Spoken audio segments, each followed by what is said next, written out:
Welcome to the Lover's Hole, where we're rereading the Aubrey Maturin books of Patrick O'Brien. You're with Mike. And Ian. Thank you, Ian.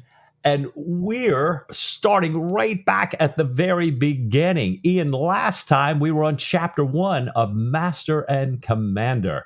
Can you bring us up to speed and tell us what we might be listening to today? Of course. Mike, last time, formerly Lieutenant Aubrey got his promotion. He became Master and Commander, called out of custom Captain Aubrey, just after he'd met this fella, Mr. Maturin, at a concert in Mahon. They had come close to fighting a duel over their grouchiness at each other in this concert, but in light of Jack's promotion, goodwill and sunny dispositions have taken over, and complete with hot chocolate, furiously whipped, they began their friendship, which we've got to say has some promise for this whole canon. Maybe it's going to last 20 novels, we'll see. Meanwhile, back aboard the Sophie, Jack had experienced the solitude of command for the first time. And Mike, this week we're in chapter 2, and let's say right away, chapter 2 is absolutely rammed. It's packed with great stuff. We're going to take chapter 2, folks, in 2 pieces. So this week is the first part of chapter 2. Jack and Mr. Maturin, they're going to sit down and eat some dinner. They're going to find out about life in the Navy, and we are going to find out a little bit about how Maturin came to be in Mahon. Meanwhile, Her Majesty's brig sloop, the Sophie, gets a new lieutenant with a mysterious non-connection to Maturin, and Jack's problem of not enough hands is kind of solved, but the crew's problems might be only just beginning. Thanks so much, Ian. Yeah, this is going to be great. And we remember, when we left last week, Jack was walking to meet Mr. Maturin, and we still only know him as Mr. Maturin, and he refers to Maturin in his mind as an equal. And O'Brien told us right there at the end, there was a little greater eagerness in his step than the mere Lieutenant Aubrey would have shown. And perhaps now, as you said, Ian, that, after that experience of that solitude of command, perhaps as a captain, Jack is thinking that meeting with an equal is just a little bit more exciting. And he's really looking forward to that. And we join them, Aubrey and Maturin, dining at the Crown. Jack's in there. And right here, as we begin the chapter, we hear them talking. "Allow me to press you to a trifle of this ragout mutton, sir," said Jack. "Well, if you insist," said Stephen Maturin. "It is so very good." Now, some of us might be thinking, well, why are we reading out that line? But we have now just heard Stephen's Christian name for the first time in the canon. All through chapter 1. We didn't know who Maturin was in terms of first name here. So Jack tells Stephen that he very carefully ordered 5 dishes in his best Spanish, but has only received 3 dishes, and 2 of them aren't what he ordered. And Jack says, and I'll quote here, "I'm ashamed of having nothing better to offer you, but it was not from want of goodwill, I do assure you." And Maturin replies, "I have not eaten so well for many a day, nor, with a bow, in such pleasant company, upon my word," said Stephen Maturin. So, now that we know Stephen's first name, we're going to hear it a lot, and glad of it here. Yeah, very good. And it's funny as well. We're going to learn all the way through the canon just how easy Jack finds it to make himself misunderstood in English. And with that in mind, it's no surprise that he's found it really easy to make himself misunderstood in Spanish.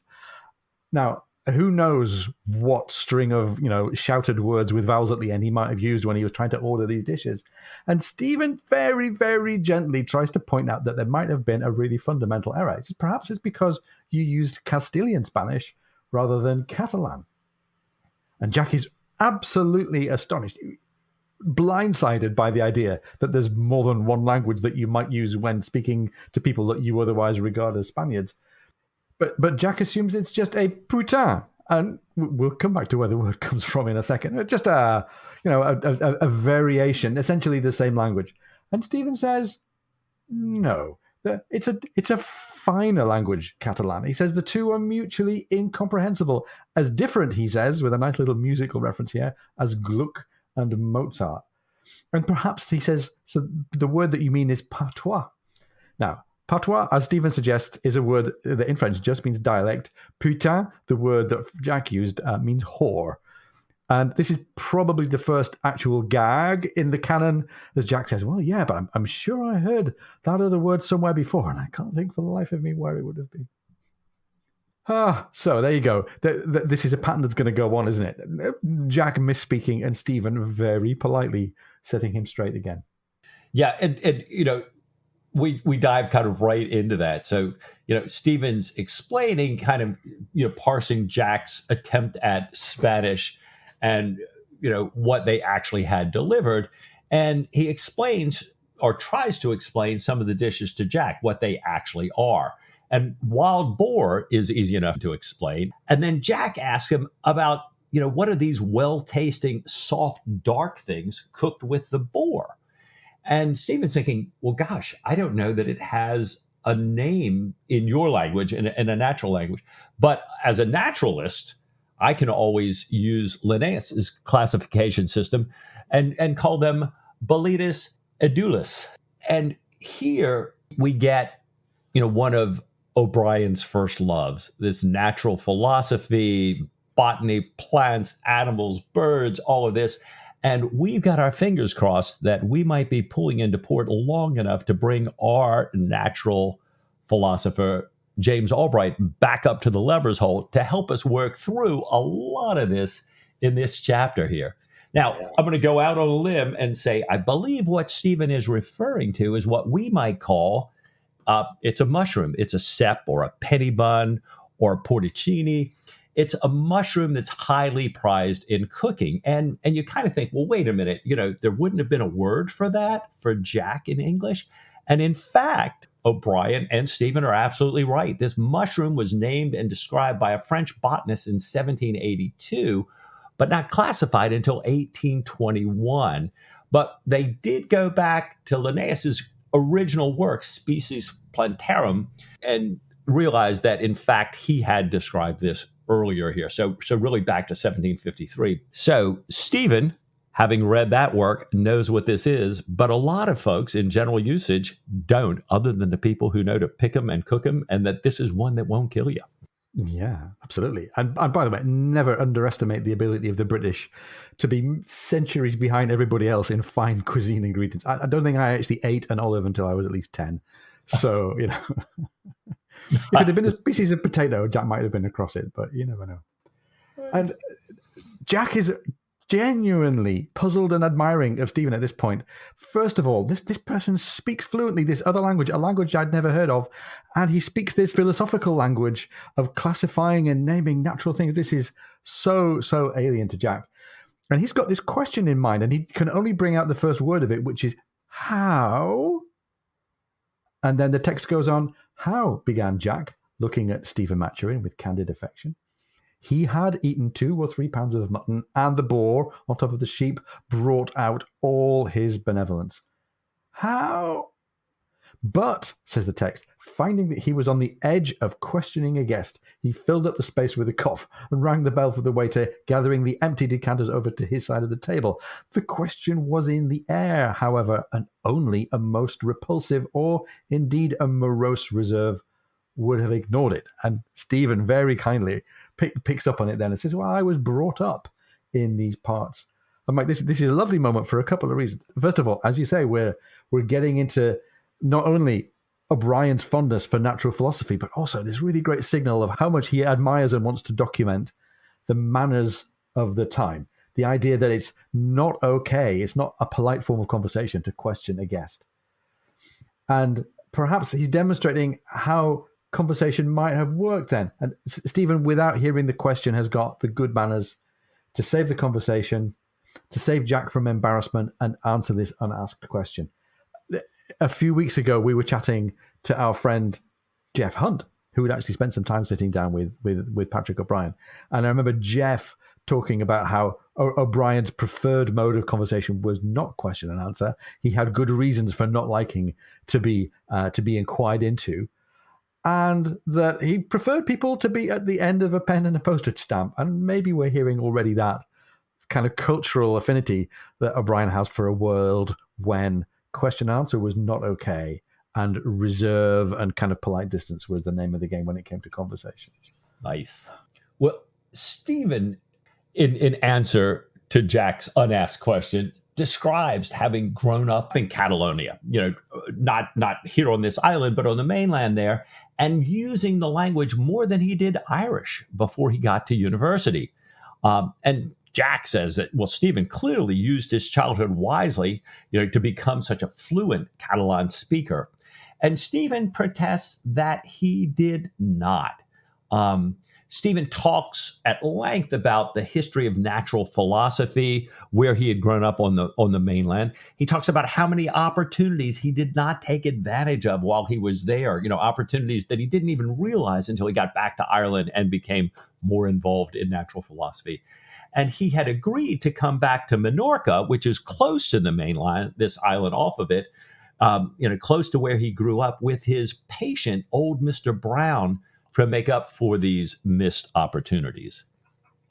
And there's a nice little ingredient that's going to turn comic later on. Jack says, "Oh, Mr.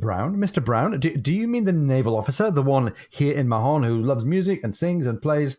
And Stephen says, "No, my Mr. Brown, who ends in an E, was an old Irish gentleman suffering from tuberculosis who died at sea on the way to Minorca." And this is filling in the backstory for Stephen, and it's not entirely an easy or a happy backstory. And we're going to hear some more about this chapter. Stephen goes on and says he and Dr. Flory had opened Mr. Brown up and found that the Irish doctors had been too optimistic. His condition was too far along. And Jack goes from admiring Stephen's really alien levels of language and philosophical skill to being shocked at how Stephen speaks very, very coldly and candidly about cutting this guy up, or performing a post-mortem, in other words.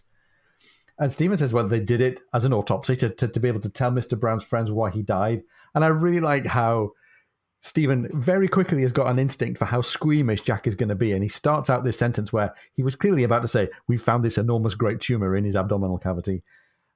And he holds that back and he says, the disease was too far along. Very, very nice little bit of incipient friendship there between Stephen and his particular friend. Yeah, I do love that. And we'll see a bit more of that as the canon goes on here, both the friendship and the squeamishness, right? Well, Jack, sees this as a great stroke of luck, or as O'Brien would describe it, how the tide went in and out. Yeah, so the tide has turned for Jack. He's gotten lucky. And he tells Stephen that if he'd known that he was a surgeon, he would have been very tempted to press him. In this whole idea of the press, which runs throughout the canon.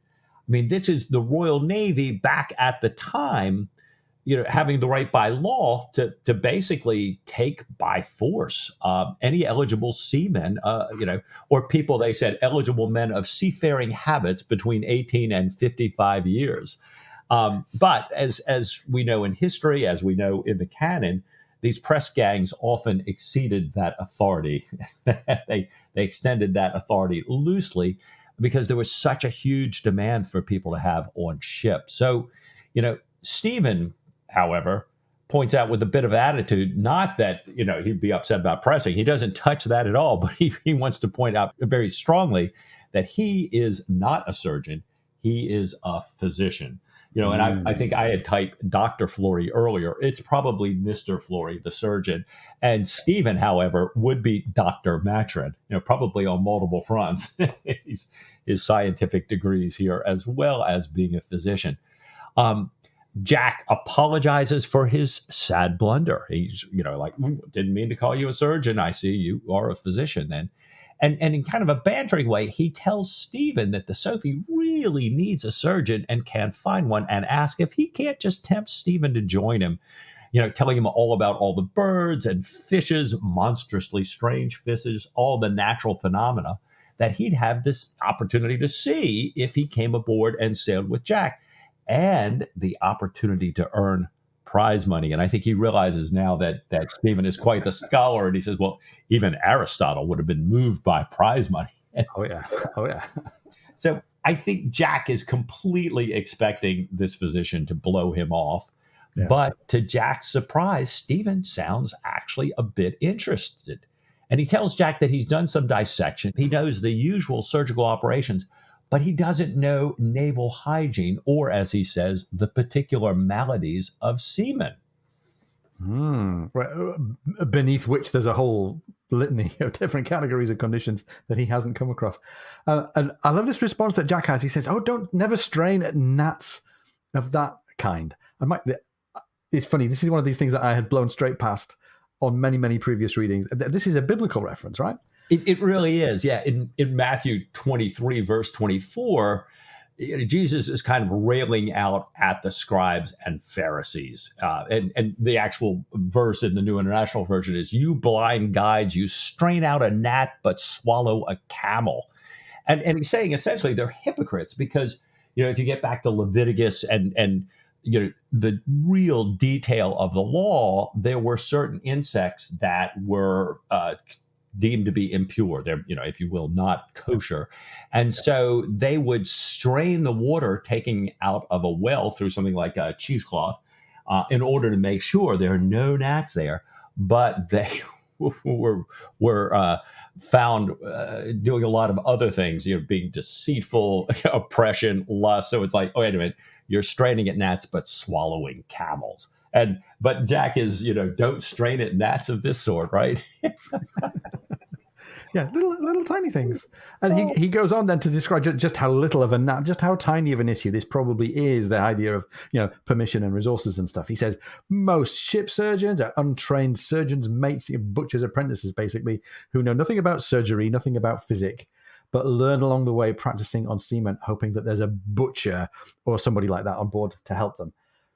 And Jack asks Stephen to consider it and says it would give me really, really great pleasure if we could be shipmates. And it's important, I think, and we'll hear more about this later on, that the two are still sizing up whether they are both respectively serious about this offer. Jack is not sure whether this is really being heard as something more than just banter and pleasantry. Stephen is hopeful, of course, but he hasn't quite heard enough yet to know whether Jack is being genuinely sincere. And meanwhile, as they're talking, Jack gets his orders from Captain Hart, telling him to prepare to convoy 12 merchant ships to Sardinia. That's actually not far from Minorca, but it's the Italian territory in the Western Med there. This package of orders describes the secret signal for one ship with flags and guns to identify itself to another, and commands him. We get this nice humorous reference to the impossibility of officialdom, commanding him to travel fast but not endanger any masts or yards or sails, and to shrink from no danger but on the other hand incur no risk whatsoever, and informing him of the arrival or the impending arrival of a Lieutenant Dillon arriving in on the Burford to replace Mr. Baldick as his first and only lieutenant aboard this tiny ship, the Sophie. Yeah, Jack's reading these orders. In the meantime, Stephen's actually off playing on Jack's violin in the corner of the room to give him a little privacy. And Jack tells Stephen this good news that Lieutenant Dillon, a really good man who's distinguished himself in action against 3 privateers, is going to be joining the Sophie. He says, however, that Dillon's action, while very credible, and many of them talked about it, was never officially recognized, and therefore Dillon did not get promoted for it. And Jack doesn't understand this because Dillon's related to a peer. And he says that dozens of men have been promoted for much less, including himself. And he and Stephen are talking, and Jack tells him how Jack was merely wounded when they took the Genereux, and he was the only surviving lieutenant in that battle. So, it was kind of like, so I'm up for promotion because I'm the last one in. And in Jack's mind, he's just thinking, well, it's just bad luck for Dillon here. Yeah, indeed. There's a couple of little interesting things lurking in the background. First of all, this connection to the action between the Navy and the French ship Genereux, the capture, this is the first moment, I think, where we get a really direct clue about the close connection that O'Brien's going to continue to make between Jack Aubrey and Thomas Cochrane. There's an interesting connection here, a bit of parallel writing between the world of Jack Aubrey and the world of Thomas Cochrane. The Genereux had indeed captured the Leander. That was the action that they're talking about here. Oh, okay. The Genereux, a French man of war, captured the British frigate, the Leander. Later on in her career, the Genereux, in return, was captured by the British, and the officer commanding the prize crew that took the Genereux back to Mahon was Thomas Cochrane. Nice. So via as a related route, we've got this overlap between the fictional history of Jack Aubrey and the real life history of Thomas Cochrane. We're going to hear some more about the connection to Thomas Cochrane later on. So that's the first point, a little Cochrane alert right there. The second thing that I really liked here is this reference to Dillon. And Dillon's Irish. We know that Stephen is Irish. And Jack is pretty tone deaf about what that might mean. He chats away merrily about how, it's a mystery to me how Dillon had this bad luck, meaning that he didn't get promoted. And I think we're hearing this through the ears of Stephen Maturin. And I think as readers, we're meant to go, yeah, Jack, if you thought about it for more than a couple of minutes, you might realize why, as an Irishman, and particular as it happens, an Irishman with a connection to the rebellion, it might have been difficult for the powers that be to promote a lieutenant with the personal history of James Dillon. But Jack likes to believe in his ideal version of the Royal Navy, as we've said in other episodes in the show. And I think he's representing that version of the ideal Navy to Stephen as he chats about Dillon and his bad luck. Well, I think you're exactly right, Ian. And I think Stephen has kind of heard this and is thinking about that, because the next thing that Stephen asks Jack about is to say, well, in becoming a sergeant, an officer, aren't there oaths and expenses and going to London to become a naval surgeon? And so I can see Stephen thinking, oh, wait a minute, I'd have to take an oath. And so, Jack and Stephen talk about that a little bit. And Jack says, oh, no. There's no swearing in like a lieutenant who does have to go to London to the Admiralty and does have to swear, Jack says, about allegiance and supremacy and utterly renouncing the Pope. So here we go. I think you're spot on here. He says, however, a surgeon, unlike a lieutenant, is appointed by a warrant. But then Jack says, but you would not object to taking an oath, however. And I think Jack is just making conversation. Yeah. But then he says, oh my gosh, I've kind of stepped on it because that's a very personal thing. And then Jack, by way of explaining what he meant, tells a story about a former shipmate who had been a big Bible reader who had decided, I can't take oaths because of a part of the Bible that he had read there about using the Lord's name. And but as he's telling this story, Jack is also talking about how, separate from this oath taking, it was just, he just couldn't stand being around this guy. He smelled, he was always touching his face. It was just about all the irritants. And I think O'Brien's pointing a little bit, as you said, Ian, this idea about, when you get on small ships and you're in close quarters, the kinds of people you're kind of around make a big difference here. So I think, O'Brien's just giving us kind of a little thought there. But Jack comes back and says, that's what I meant when I said you would not object to taking an oath, that you're not an enthusiast. Yeah. Like my former shipmate who, was this Bible thumping enthusiast. Stephen says, of course he's not. Stephen says he was raised by a philosophe. And, he was taught by him that oaths are childish. They're not practical if they're made voluntarily. If I'm doing this, how can you believe me? And they're to be evaded or ignored if they're imposed. So it's like, really. And he thinks few people, he says, even sailors are weak enough to believe in Earl Godwin's piece of bread. So we've got, a couple references here. This is O'Brien in fine style with these just throwing a little word here, a little phrase here for the readers. Yeah, it's great. This idea of a philosophe, it's the French word for philosopher, meaning anybody who's kind of part of the Enlightenment, who's part of the kind of liberal, free-thinking intellectual elite that was around in the late 18th century. And Earl Godwin's piece of bread, Mike, tell us a bit about that.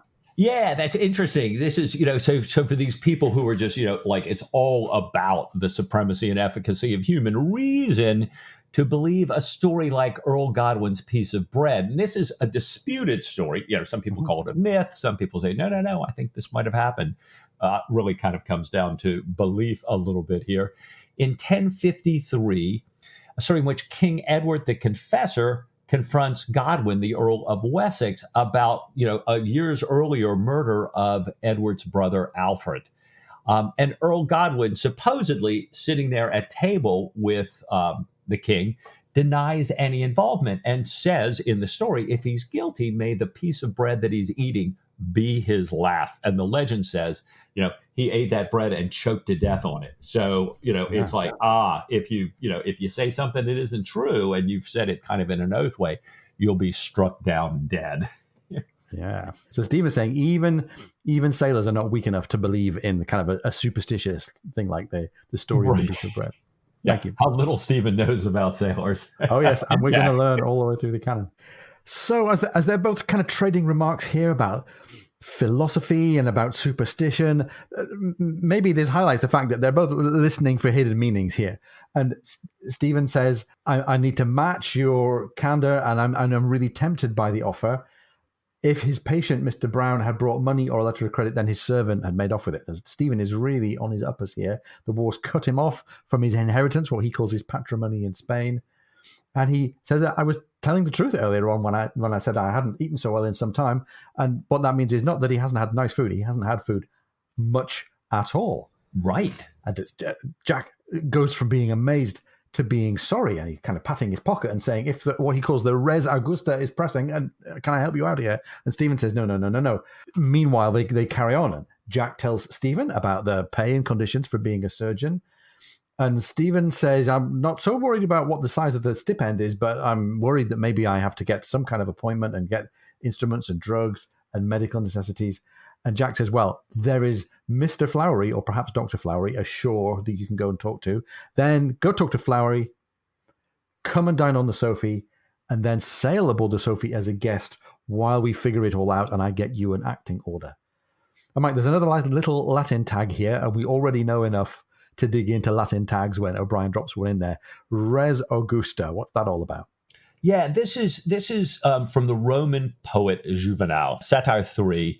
And it literally means, and the full phrase is a little longer, limited circumstances at home, or, what's really taken to mean financial strain. But it's kind of interesting because in this long satire, particularly in this section 3, the poem talks about the limited circumstances, if you will, of a person leaving Rome and condemning Rome because largely that slave labor has come in and that decent people can no longer make a living. But it's not make a living like go out and work for wages, because they look down upon that. It's that, in their mind, this kind of patron-client relationship is now being degraded and turned into commerce. And so it's kind of fascinating to me as we're reading this, we're thinking about, Jack's telling Stephen, that the pay for a surgeon is embarrassing for a learned man. And so the press gang. So we've got a little bit of this going on here at the same time. And we get kind of Stephen's attitude towards money. I mean, as they're talking about this, Stephen's saying, I don't really care about money. Linnaeus could travel 5,000 miles of Lapland living upon 25 pounds. Well, that's 5 months of a surgeon's pay. So, fascinating, this reference. Oftentimes we find as we sort of, take a look at these Easter eggs that, boy, O'Brien had a lot in mind there. And, it's something that we can, there are lots of references online, including, a Patrick O'Brien Wikipedia, get the definition, limited circumstances at home, and plenty of things that let you say, if you want to dig a little bit more, you can find out neat things like this. And this intellectual curiosity still going between the two of them here. Stephen agrees with Jack that the trip might be interesting. The job might be, to use his phrase, amazingly philosophical. And this is the key phrase here, Mike. This is the heart of where all of O'Brien's writing is going to go. He says, for a philosopher, a student of human nature, what could be better? The subjects of his inquiry shut up together, unable to escape his gaze, their passions heightened by the dangers of war, the hazards of their calling, their isolation from women, and their curious but uniform diet.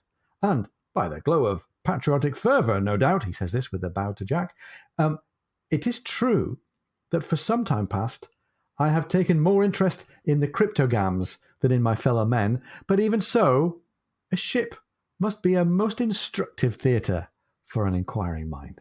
Nice. And I'm reading this, a big smile on my face. He's absolutely nailed this. This theme for O'Brien of how he's interested in exploring human nature when they're all bottled up together. During a trip that Patrick O'Brian made to the US back in 1993 to promote the novels, he is reported as having said to a meeting or a seminar or a presentation with a wide smile on his face, he says, on a ship, everything is enclosed. The people are right on top of each other and can't get up and walk away. The function of the novel is, here are his words, the exploration of the human condition. That's really what it's all about. The ship is like a hothouse, Sir Brian. You raise the temperature, especially in war, and everything grows faster. So this is now not only O'Brien's motivation for writing the story, this is our motivation, I think, for paying attention to this at a level that goes beyond just kind of cannonballs and top gallants. This is like the real meat of where he's going to take this story. In the context of this era when there's so much going on, we've got the French Revolution and now we've got Napoleon. We've got a story that is just like Jane Austen, whom Patrick O'Brian admired, just like Jane Austen. This is about the human condition. And Mike, I can remember when we spoke to our friend Jeremy many episodes ago, who had kindly agreed to read the books as a newcomer. He said, this was the paragraph when I got really interested. And we've had some of our listeners and friends on Facebook and Twitter being asked, hey, did Jeremy ever continue reading? And the answer is yes, he did. just to let them know. Well, Jack is really happy now. He's got Dillon as lieutenant. He has a Dublin physician as Sophie's surgeon. And then it occurs to him, he asks Stephen if he knows Dillon since they're both Irish. And Stephen says, well, what's his Christian name? And Jack says, James.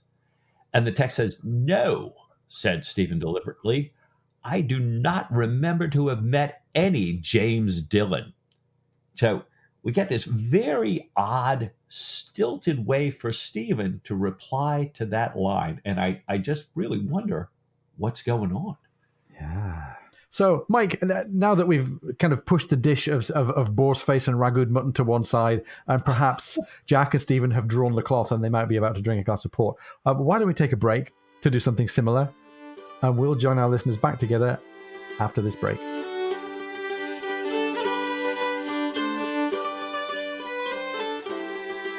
If you're enjoying the podcast, please come and join our supporters on Patreon. Go to patreon.com/LoversHole.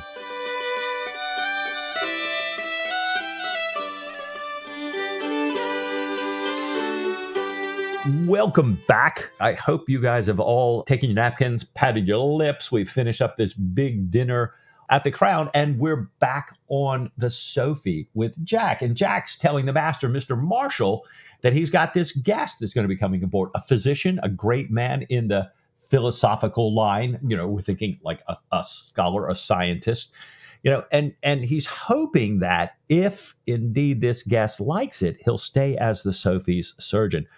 Marshall is delighted. He points out that the crew's been a little worried about not having a surgeon and that there are only two true physicians in the entire fleet, one on the flagship, there to the admiral, and one on Gibraltar. And then I love this because Jack asked the carpenter, Mr. Lamb, to please go down and to take the bulkhead in Jack's cabin, to sort of move this wall because he wants to make more room for a guest here. And Jack says, you might be able to shift it forward as much as 6 inches. So here we go. Oh, what a commodious accommodation. And an extra half a foot here in Stephen's sleeping berth. Well, we're going to learn some more about just how little room there is for everybody else besides Stephen in just a second. But O'Brien's enjoying now making us feel, if not at home, then at least feeling like we're on familiar ground. He's telling us a little bit more about the environment of the ship and the environment of the ship as an organization. He sits there going through the Sophie's books, the records, the accounts. Jack, is not very good with figures. And since he's still a few bottles into his day from the meal he had with Stephen Maturin earlier on, he's not entirely going to focus, so he loses his way a bit. And his instincts tell him that perhaps he should not entirely trust the purser, Mr. Ricketts, who comes up with all these smooth explanations about what's going on with these figures that don't tell Jack anything. He turns to the muster book, the book in which we record who's in the crew and who are the officers and what officers and when did they arrive and what's their status and what's their rating.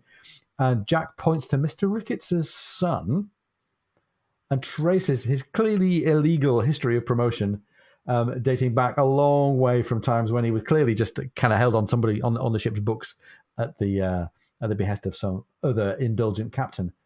And Jack emphasizes that the promotions that Ricketts Jr.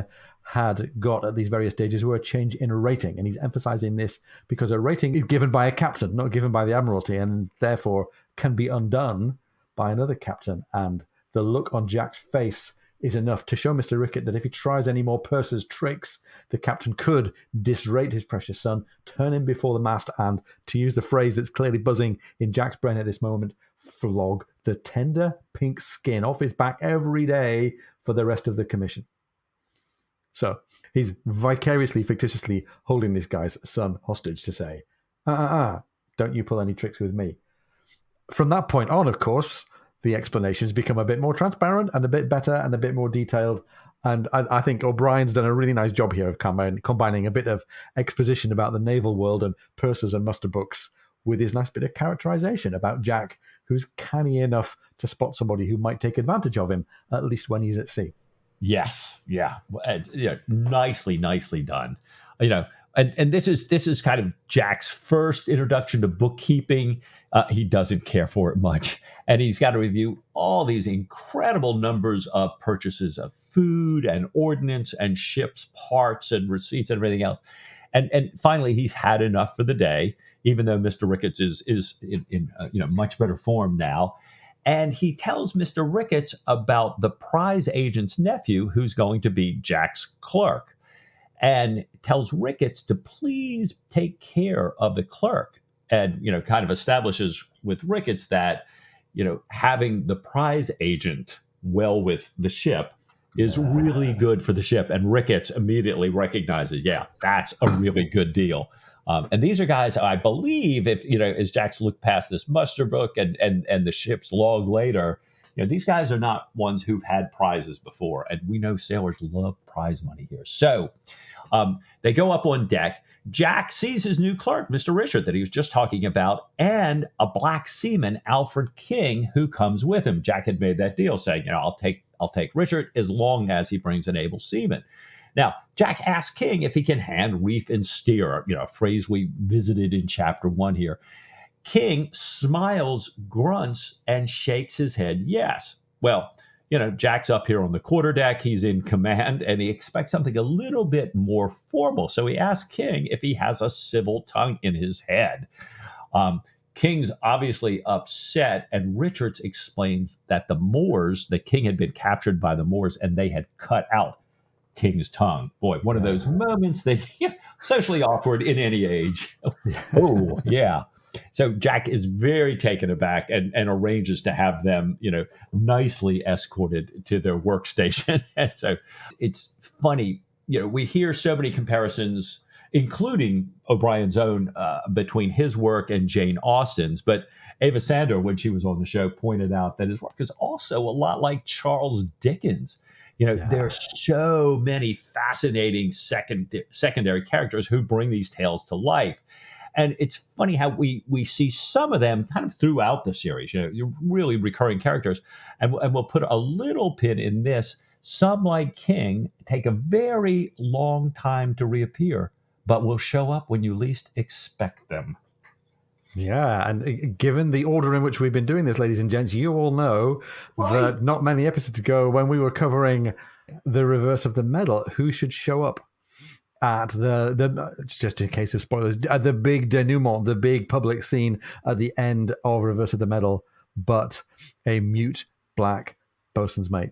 And King stays in the background in O'Brien's little panoply there of secondary characters for 10 novels and then comes back. This guy is playing, as they say, some long ball. Right. This is all happening in one particularly busy day here, and Jack's been aboard. He's been looking at these hands coming aboard. He's been squaring away things with his purser. Now he's in the cutter and he's on his way to the dockyard, and he's got some significant business to take care of with the dockyard in this chapter. He notices that the bosun, Mr. Watt, isn't as pleased to have this other prime hand as Jack is. And Watt explains that in this trim, home-like brig of the Sophie, there isn't room to stow more men. This is a bit of a signal about how differently the standing officers of the Sophie have viewed their service compared with how differently Jack views his service. This confirms his impressions of the Sophie, because they talk about the Sophie as being a 3-watch brig. And O'Brien's going to explain this for us shortly, but my watch systems in the Navy are normally based on 2 watches, 4 hours on, 4 hours off, more or less. In a 3-watch system, you get to have 2 watches resting and 1 watch on deck. So if the watches are 3 hours long, for example, you get 3 hours in your bunk, and then another 3 hours in your bunk, and then 3 hours on deck. So you can spend 2/3 of your time not on watch, which is great if you want an easy life, great if you're willing to sail the ship sort of easily and softly with just a few hands on deck, and it's great if you have room for 2/3 of the watchkeeping crew to be below asleep at a time. And this premise is at odds with how Jack is planning to man and sail and fight the Sophie. Nice. Well, they get to the dockyard, and Mr. Brown, that is Jack's naval officer acquaintance, not Stephen's autopsied former patient. Oh, no. The Brown with no E, actually runs the dockyard. So this place where ships get resupplied, all the things that a ship might need there in terms of parts. And Mr. Brown greets Jack, and Jack says that it's the first time that he's seen Mr. Brown inside his kingdom, Mr. Brown's kingdom. And Brown says, yes, it's commodious, ain't it? But he wishes that it had higher walls. He says, and O'Brien writes, that that too many thieves come in at night, perhaps sent by their captains trying to steal his spars. And then Jack says, and here's a quote from the text, "It's my belief, Mr. Brown, that you will never be really happy until there is not a king's ship left in the Mediterranean, and you can walk around your yard mustering a full complement of paint pots every day of the week, never issuing out so much as a tree nail from one year's end to the next." So, it's great. Jack, this newly appointed officer, kind of, teasing Mr. Brown running the dockyard here. But Mr. Brown kind of, in almost a fatherly way, kind of, takes Jack by the sleeve and counsels him, let me tell you, young man, most good captains, and really all great captains never want anything from a dockyard. They meet their own needs. They're very careful with the king's stores. These are not yours, your parts and pieces. These are the king's. And he says, and O'Brien writes, that these great captains care for his sails far more than his own skin, and he never sets his royals nasty, unnecessary, flash gimcrack things. So, boy, this is going to be fun to watch play out here. And he tells him that these captains, these are the ones, that he writes his reports about, and these are the ones that get promoted. He says he knows Jack is not at all like this because he watched the great care that Jack took bringing in the General. So, as you had pointed out earlier, Ian, this is putting Jack kind of in Cochrane's role back in that time here. But he does say, and Jack hasn't asked, he does say that he might be able to spare some paint, a very little paint for the Sophie. And Jack thanks him for the paint, but says, actually, I didn't come here for anything for the Sophie. I came here to borrow your duettos, your pieces of music here. And he tells him that he has a friend that's going to be going with him on the cruise that would particularly like to hear Brown's B minor duetto. Brown is delighted. He says, he's lent them out to Molly Hart, but he will get them back and deliver them to Jack tomorrow before he sails. Jack thanks him, sends his best respects to Brown's wife and daughter. And, we're kind of seeing fascinatingly Jack in his element here. Jack is, in his leadership element, Jack in his kind of management element, Jack in his interpersonal element. He knows this about Brown, that, Brown does not like people that come take things out of his yard. Jack's actually got some stuff on his mind to get there, as we'll find out. But he pays his first visit, asks for nothing. He kind of plays up on what we can see here is a musical friendship and this ability to joke between friends. And even though Jack may want something more after hearing Mr. Brown's speech, he only asks for this loan of music, which they both love. And sometimes asking for a favor, especially a favor for a friend, when it's not doing anything for me, is a nice way to strengthen a relationship. So well done, Jack. It's great work. And now we get to the beginning of the next day. This is going to be another busy day. And we should stick in a pin in the fact that O'Brien is going to sort of start this day 3 ways with 3 different characters. And I'm really interested in this because he's starting to play, for me anyway, I think he's starting to play with who's the hero of this story. And we've absolutely been with Jack so far. And O'Brien begins this section of this chapter as the sun rises. We're back with Jack, and we are starting out believing that Jack is still the focus of the story. We're in Jack's internal narrative. And we are his first word as he's woken up is a blasphemy. Christ, said Jack, as the shattering din of the carpenter's hammer prized him from his hold on sleep. And we learn that he'd been up till dawn thinking about the ship and planning stuff. He'd gone to bed, but the crew thought that he had gotten up when they'd seen him on deck at dawn, and now he's faced with them doing all of these adjustments to the carpentry in the ship that he actually asked them to do the previous day. He quiets the noise to get some time for his kind of head to recover. He wonders why he'd been so talkative the prior day, so now he says, my throat is all wrecked. And now he reflects that he'd invited a man he doesn't know to share his cabin, this very small cabin, luxuriously extended by 6 whole inches, on this very small ship that he hasn't seen. He pondered, says the text, gloomily upon the extreme care that should be taken with shipmates, cheek by jowl, very like a marriage, that the inconvenience of pragmatic, touchy, assuming companions, incompatible tempers, mewed up together in a box. And then he muses about this idea of being kind of bundled up with strangers, effectively. And that takes him off, in this little interior monologue of Jack's, to a remembrance of the trigonometry lessons that he had with his neighbour Queenie, this young woman who had tutored Jack. Mike, this is a nice moment here as he kind of recounts the trigonometry lessons he had with Queenie. Queenie, we're going to hear from later on. Queenie was a real person. Queenie's full name was Hester Maria Elphinstone. She wasn't born Elphinstone. She later married in 1808, married Elphinstone, who was Viscount Keith. But Queenie had been Jack's neighbour in her early life, we say here in the Patrick O'Brien universe. The real Queenie, this lady Hester, was due to become, I think she was in her 40s by the time she married Lord Keith, was due to become the second wife of this great admiral. And we have this nice little reflection back on Jack's childhood and Jack in a process of learning something that he finds pretty intractable, which is trigonometry. And Jack at one point is trying to think about the Sophie as an oblong box, and he's trying to sort of render in his mind a picture of the geometry of the ship. And this is a nice example of how O'Brien is tying together paragraphs and pages as he changes subjects. Here we've got the trig box of the past compared to today's ship, also seen as a box. And Jack now, as he kind of reflects on this, brings these thoughts together and says, I'm pretty sure that when I think about the forces and the size of the rig, this ship is underpowered. And this is something we're going to get into later in the chapter, probably in our next episode. He knows that the ship is underpowered. She's going to sail poorly with the wind behind her. And by the way, sailing with the wind behind you is how you're going to be sailing when a potential prize is running away from you. And the crew, he thinks, aren't really fit for that job. The crew resemble their former captain. A good, sound, quiet, careful, unaggressive commander who never set his royals.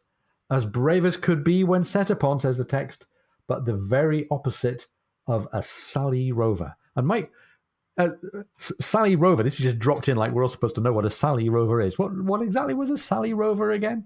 Yeah, in the 17th century, Sally Rovers were this dreaded band of Barbary corsairs, or as we might say, Barbary pirates, or, as the Turks might say, a lot of them were Turkish privateers. But they actually formed a republic of Sally on the Moroccan coast. So, a long line of dread pirates and privateers, kind of out there preying on the ships of many nations.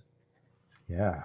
So Jack reflects on these Sally Rovers and reflects that if discipline could be combined with the spirit of a Sally Rover, it could sweep the ocean clean. And this is part of the sort of the naval character of Jack Aubrey.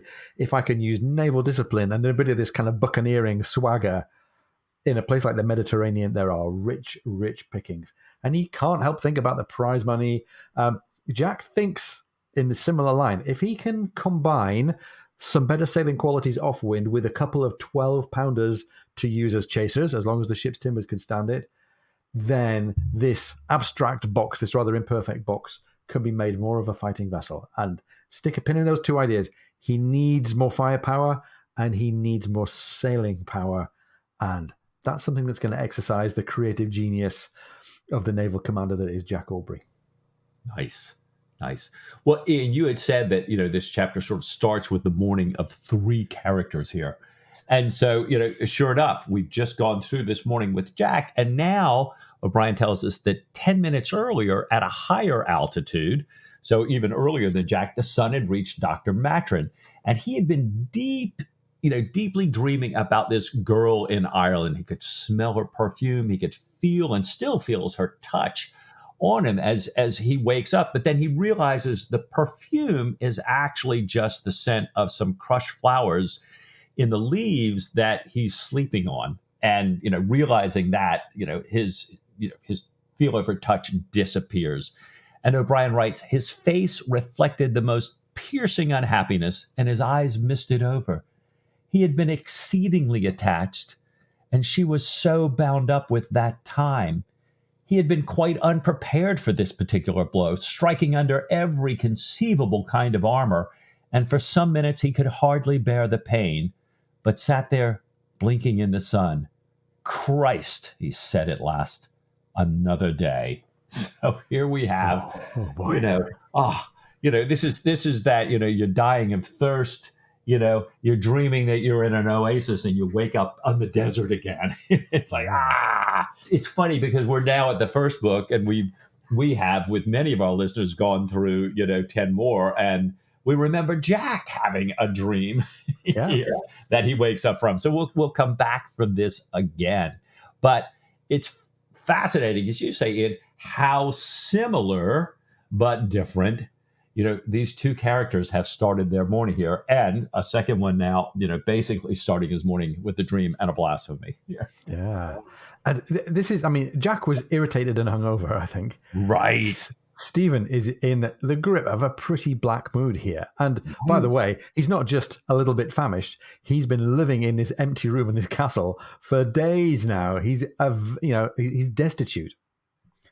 And we're with him. And once again, we're being encouraged to sort of think not just about Jack's perspective on the story, but we're right there personally up close with Stephen in his point of view. Getting up, Stephen beats the dust off his clothes. He realizes the meat that he had stolen from yesterday's dinner and hidden in his coat pocket had oozed grease through the handkerchief and pocket. And he looks down and he's pretty disgusted by this. And he wonders why this upsets him so much.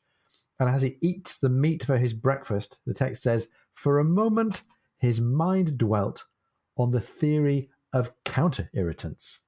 Paracelsus, Cardan, Rhazes or Rhazes, I don't know how you pronounce those either. Mike, this idea of counter-irritants, is there something lying behind that we can think about? Well, it's interesting because in counter-irritants in medicine, or in kind of, physical treatment, is this idea that, you use inflammation or irritation in one area to lessen the discomfort or inflammation in another area. In other words, to kind of take your mind off of it. So you might put, if you have, a lot of muscle pain, like my bride does, you use something like menthol, which, then, activates the skin, which actually takes your mind off the muscle pain here. Now, the three people he names there are this very diverse group of great physicians and polymaths from very different countries at very different times. But they all had in common that they challenged long-held medical conventions because of their belief in the power of observation and, if you will, experimentation. And they practiced not, merely as everybody else around them did, based on the received wisdom of the ages, but on what they learned and what was effective. And Stephen's doing the same thing here, right? He's he's kind of looking at himself and diagnosing what's going on here. He's got nothing to live on. He's escaped his landlord by sleeping outdoors. He's waking from this very irritating dream that has gotten past all his defenses and wounds him. And instead, his mind seizes on this grease-stained coat pocket, an irritant, to distract him from his other problems and pains, like his dream and his current situation. But it's fascinating. I could see where this was happening now. But then as we think about where we go in this novel, maybe we want to stick a pin in this idea about people using one pain to distract themselves from another, and see if it comes back again, as O'Brien is often wont to do. Oh, Mike, that's a really, really great point. Really, really well found. Well done. And by the way, I think I might have said castle before. Stephen's actually sleeping in the ruined apse of a chapel, St. Damian's Chapel, high above Port Mahon. And he's there because his landlord kicked him out. And we're still in this black mood with Stephen as he ponders on, in this low emotional state, the natural world around him. And he sees ants crawling across his once fine wig that now looks like an upturned, abandoned bird's nest. And he also, in a very O'Brien moment here, sees a toad and kind of strokes the toad under the chin, wonders how he survives in this really parched landscape. And Stephen and the toad have a little moment. They look at each other and they're both making their way through tough circumstances, and perhaps there's a little bit of mutual admiration there. And Stephen looks around at all these different elements of nature, and he goes back and contemplates on Captain Aubrey's invitation. Was it merely, he thinks, Jack ashore? And I think he's meaning by that, was it just the action of a sailor, a Jack tar, spinning a bit of a line when they're on shore, as they often do, especially when there's drink going on? And we might, Mike, come back to this theme later on in the book as well, that resourceful, well-prepared, disciplined sailors at sea are sometimes not quite so disciplined and resourceful and well-prepared when they are on land. Having thought a little bit about the credibility of Jack ashore, as we say, he goes on to think about his own situation. He had been sitting with Jack and they drunk 4 or 5 bottles. He's not sure whether if he goes along with this request and turns up and tries to accept it, he might actually be disappointed. And we pick up again something that's going to come back again and again in the novels, this idea of not exposing yourself. I must not expose myself to an affront, he thinks. He's thinking about the potential for a duel. He's thinking about the potential for a humiliation in the eyes of society. You would be honor bound to call the person out if they had affronted you and kind of let you down and humiliated you.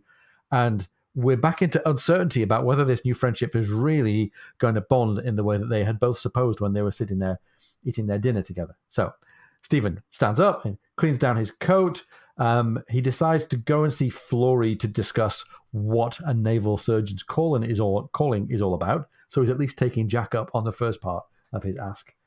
And as he walks down to town, the name that he remembers of James Dillon stops him in his stride. How could he have been thinking about him? Maybe he thinks it will turn out to be a different James Dillon.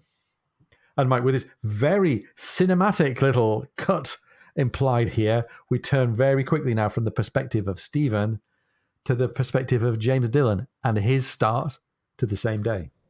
Yeah, it's great the way, O'Brien just sets this up to hand off, as you say. And sure enough, what have we heard with Jack? What have we heard with Stephen? So as we join James Dillon, he's saying, Christ again, a little bit different. He's humming, he's humming under his breath while he's shaving, as O'Brien says, the red gold bristles off his face as the light comes through the scuttle of the Beaufort's number 12 gun port.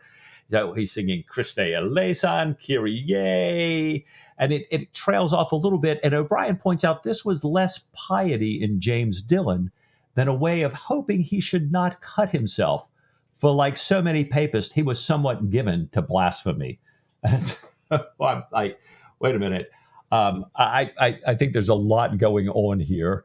I don't know. First off, just a personal observation. Yeah. Too many folks who sing Kyrie eleison or Christe eleison when they're shaving or even hum it.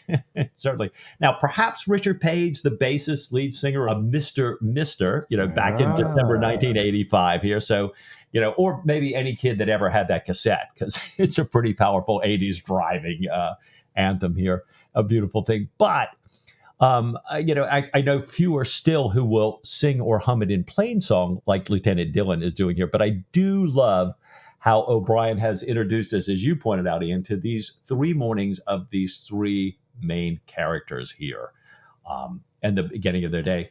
And I kind of love this thing that, we talked about the human condition and human nature.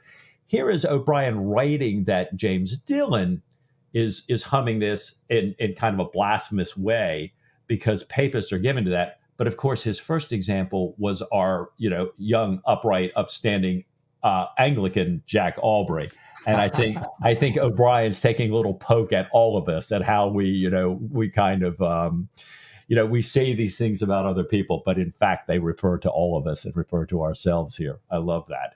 And there's probably even a little bit more going on here. What do you think?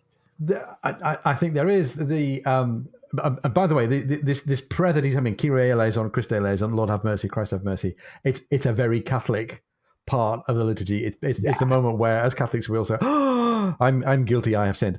So it's a cultural, if you like, as well as a kind of ritual landmark for Catholics to say, "Oh, if bad things have happened, it's because it's my fault." So he's got this little bit of Catholic guilt, as all we good Catholic boys have got. We all get a high school diploma in guilt before we get to go to college. And meanwhile, he's getting ready to go and report to his new captain. Mm. A new captain, the text says, a man upon whom his comfort and ease of mind was to depend, to say nothing of his reputation, career, and prospective advancement. And this is somebody else who's thinking ahead of time. When I go and see this person, Aubrey, Stephen is thinking, is he going to humiliate me by letting me down? Dillon is thinking, am I going to get a fair shake? Am I going to get the chance for distinction? Or am I going to get brushed off like I did with the promotion following that previous action? And he gets the help of a Marine. By the way, we're briefly painting the picture of the interior of a much bigger man of war, a frigate with many officers and many servants and room to move about. And on this occasion, room to shave. A captain who's entertaining a girl in his cabin with the story about the hard-boiled eggs. And he greets the officer of the watch and the first lieutenant. So 2 more whole lieutenants on this ship, which is already 2 more than the Sophie's got. And they're looking out for the Sophie, and they look at where she can be in the harbour. And Dillon strains his eye looking across the harbour, very big harbour in Mahon. He looks too high, and he misses what is called the dwarvish vessel. She was only 150 tons, not 200. And we get this nice little dialogue about the origin of the Sophie and where she comes from. I like her little quarterdeck, said the officer of the watch. She was the Spanish Vencejo, was she not? And as for being rather low, why? Anything you look at close to from a 74 looks rather low. This lieutenant says she was the Spanish Vencejo. And by the way, we can look into this. Now, we know from what O'Brien and others have told us that the exploits of Aubrey are modelled on the exploits of Cochrane, and that the brig Sophie is modelled on Cochrane's first independent command, the brig Speedy. And Speedy, by the way, was not a capture. So this is not an allusion to the real history of the Speedy. This is something else. Vencejo is a very Patrick O'Brien-ish pun. Vencejo is a Spanish word for swift, meaning the bird species like swifts and swallows. So Vencejo means swift. So Vencejo, the earlier name of this brig, is in fact a bird name, which in English is also a homonym for the word speedy. So the name of the real ship, Vencejo, means swift, which is speedy. Do you smoke it, as they say? Yes. It had taken me ages to notice it, and I'm super happy that we found it. And O'Brien layering this really, really deep for us to discover if we have our eyes open for it. Thank you, Ian. That was a great catch. I love that. We'll reach out to our follower on Twitter, HMS Speedy. Oh, well, the first lieutenant and Dillon have been looking at the ship and how small it is and discussing that. And the lieutenant tells Dillon, his quarters might be cramped on the Sophie, but, spending all his time conveying merchantmen up and down the Mediterranean is likely to be very quiet and restful for him. And Dillon's not quite sure how to take this remark here. And he can't think of a brisk retort to, what he said, but what he said could also have been kind of a well-intentioned kindness. So Dillon simply asked for a boat to take him to the Sophie so he can report as early as possible. And I love this. The first lieutenant replies, "A boat? God rot my soul. I shall be asked for the barge next thing I know. Passengers in the Beaufort wait for a bumboat from shore, Mr. Dillon, or else they swim." He stared at James with cold severity until the quartermaster's chuckle betrayed him. For Mr. Coffin was a great wag, a wag even before breakfast. And we've got another example of a character in this story being kind of stumped for a zinger. James hasn't got a retort, and he's kind of frustrated with himself that he hasn't really got a comeback. And we also get this habit that naval people have of, as he says, practicing upon each other. He's being teased. And we see the sensitivities of the time, in particular, the sensitivities of James Dillon. He's quite ambitious. He's quite aware of his position, and he's quite prickly about it in his own way. So he goes over to the Sophie, not having to swim, thankfully. He reports on board, and Jack is glad to see him, especially on this long day full of things needing to be done. And they chat over coffee. They converse over coffee about harbour duty and the draft from the harbour master and these replacements. So some of them were sent by Hart, who was in fact returning some of the draft that he'd originally taken. Remember, Hart had been practicing on Jack a little bit as well. And Jack says, "I'm happy to have 6 hands to help us weigh because I want to get away and I want to do that by 9:30. And he says, touching wood, wrapping the brass-bound wood of the locker. And another one of these little hints about superstition here. He tells Jack that, first of all, he's got to go ashore. He wants to get 2 long 12-pounders to use as chasers. And with or without them, he wants to get the Sophie out to see how she sails in the present breeze before they depart with the convoy tonight. So they've just picked up these 6 men as they're getting ready to take off. Poolings comes around and says that the Burford's boat is alongside and there's 18 more men waiting for them. And Dillon says that, he didn't realize that there were any men for the Sophie. And Jack realized that this is the work of Lady Warren, the Admiral's wife that Molly Hart had introduced to him. So Molly Hart has sent some men. The Admiral's wife has sent some men. And people are piling up on shore. Jack's trying to get out of here. He's telling Dillon, when I get to shore, I'm going to wave a handkerchief if I can get these guns. And then, they've got all these new people there on the deck here. And they've got the carpenter with 2 crews kind of making a place for the new cannons in case they get them. And people are all on top of each other. And Jack finally has lost it. He says, "What in God's name is this infernal confusion? Mr. Watt," the bosun here, "this is a kingship, not the Margate Hoy. You, sir, get away forward," one of the guys who had stepped onto the quarterdeck here. And then Jack says, "I'm going ashore, and by the time I get back, this deck will present a very different appearance." Ian, the Margate Hoy? It's a great reference. Margate is a town on the shore, what you might call the southern shore of the outward sides of the Thames estuary, the northern shore of the county of Kent.